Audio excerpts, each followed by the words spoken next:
Welcome to Guide Up. In this video, I'm going to guide you on how to change tab color in Google Chrome. It is a very simple step.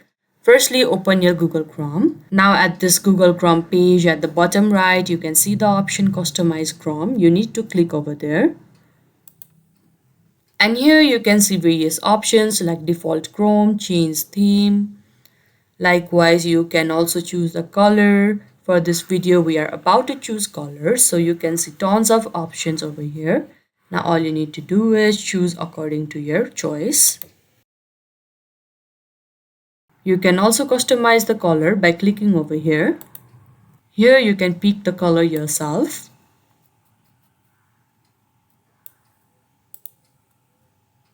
After you are done choosing your color, you can simply click on this crossbar. And here you can see that your tab color has been changed in your Google Chrome. I hope you found this video helpful. Don't forget to like this video and subscribe our channel Guide Up. Thank you.